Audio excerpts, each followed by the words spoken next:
नमस्कार और good morning दोस्तों। आज 23 जून 2021 और जो भी अभ्यर्थी मेरिट लिस्ट में नहीं आए हैं उन्हें घबराने की ज़रूरत नहीं है।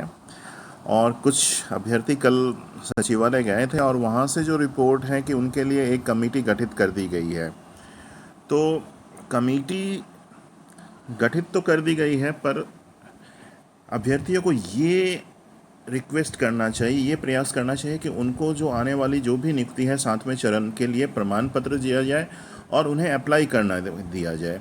ऐसा होता है कि कुछ ज़िलों में भीड़ ज़्यादा होती है, जैसे कंप्यूटर साइंस को ही ले लें, जैसे पटना हो गया, मुजफ्फरपुर हो गया, और जो बड़े बड़े ज़िले हैं वहाँ पे भीड़ ज़्यादा होती है। कुछ ज़िले जो हैं, जो छोटे ज़िले हैं या रिमोट के ज़िले हैं, जैसे बांका हो गया, जमुई हो गया, वहाँ सीटें खाली खाली चले जाती हैं। इसीलिए सबको प्रमाण पत्र दिया जाए एसटीईटी का, जैसे पहले होता था, और सबको अप्लाई करने दिया जाए। क्योंकि ये जो मेरिट लिस्ट है ये कोई फाइनल मेरिट लिस्ट नहीं है। इसके बाद फिर दोबारा मेरिट लिस्ट बनेगी जो एकेडमिक बेसिस पे बनेगी, तो उस वक्त इस एसटीईटी मार्क्स की कोई कीमत नहीं रहेगी। और एकेडमिक बेसिस पे जो आपकी जो ये बनेगी, मेधा सूची बनेगी, वो सिर्फ और सिर्फ पोस्ट ग्रेजुएशन के मार्क्स पे बनेगी कंप्यूटर साइंस वालों के लिए, या फिर जिन्होंने बीटेक किया है और जो भी जिन्होंने डिग्रियां ली हैं उसमें जितने भी मार्क्स आए उस बेसिस पे मेरिट बनेगी। और जो अभी जो मेरिट आई है एसटीटी मार्क्स पे, ये तो जिन लोगों के अच्छे मार्क्स हैं उनकी सीटें सुरक्षित हो गई हैं, ऐसा मान के चलना चाहिए। पर जो ये जो लोग हैं उनको भी अप्लाई करने देना चाहिए जिनका नाम मेरिट में नहीं है। तो अगर ये बात नहीं मानते हैं, अगर सचिवालय में इस बात को नहीं माना जाता है, तो आप उनको गैजेट दिखाइए।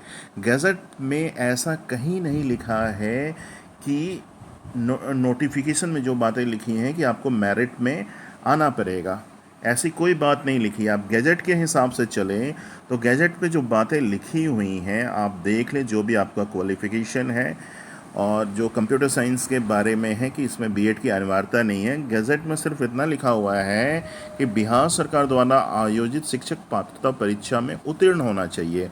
तो गैजेट में कहीं भी ये बात नहीं लिखी है कि आपको मेरिट में आना है, आपको सिर्फ पात्रता परीक्षा उत्तीर्ण होना है। उसके बाद जो भी बहालियां हैं उसकी प्रक्रिया जो होगी, जैसे जो माध्यमिक हैं उनके लिए स्नातक स्तर पर पठित सभी विषयों के प्राप्तांक प्लस जो उन्होंने बीएड में अंक प्राप्त किए हैं, और जो उच्च माध्यमिक हैं उनके लिए देख लें आप लोग, स्नातकोत्तर स्तर पर पठित सभी विषयों का प्राप्तांक प्रतिशत प्लस जो बीएड। और कंप्यूटर साइंस वालों को बीएड की आवश्यकता नहीं है, तो जो उन्होंने पोस्ट ग्रेजुएशन और जो भी क्वालिफाइंग डिग्री उन्होंने ली है, बीटेक ली है, जो भी डिग्री ली है, उस पे उसके मार्क्स में बहालियाँ होंगी। इसमें एसटीटी मार्क्स का जिक्र ही नहीं है। तो ये बातें उनको समझानी होंगी कि ये दोनों जगह वेरिएशन क्यों है।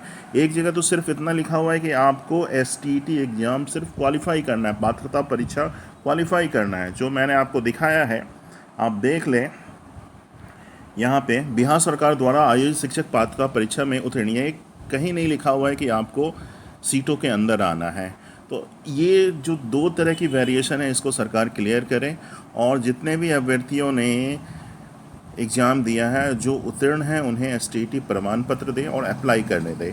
अप्लाई करने के बाद ये होगा कि बहुत सारे ज़िले हैं जहाँ कम अप्लाई होगा, बहुत सारे ज़िलों में ज़्यादा अप्लाई होगा, तो इस हिसाब से सभी अभ्यर्थियों के होने की संभावना है। और अगर ऐसा करने में सफल हो जाते हैं तो आप लोगों की नियुक्ति जल्दी होगी, वरना कमेटी के चक्कर में ये कहीं ठंडे बस्ते में ना चला जाए। अगर ये बात नहीं मानते तो आप इसको केस में डेफिनेटली इसको चैलेंज कर सकते हैं, और केस में ये आपके पास गैजेट जो है, ये आपके पास प्रूफ है। जिनको गैजेट चाहिए तो मैं इसका लिंक डिस्क्रिप्शन में भी डाल देता हूँ, और इस हिसाब से आप कोर्ट केस में चैलेंज कर सकते हैं, क्योंकि यहाँ पर स्पष्ट लिखा हुआ है कि सिर्फ आपको पात्रता परीक्षा उत्तीर्ण करना है। तो इसको आप नोटिफिकेशन से चैलेंज कर सकते हैं और ये आपके पक्ष में डिसीजन जाएगा अगर आप ऐसा करना चाहते हैं। अगर सचिवालय में इनको दिखाएं, अगर ये मान जाते हैं तो कोई बात नहीं है, क्योंकि 7वां चरण जब भी शुरू होगा तो आप इसमें अप्लाई कर सकते हैं, आप लोगों की नियुक्ति हो जाएगी। धन्यवाद दोस्तों।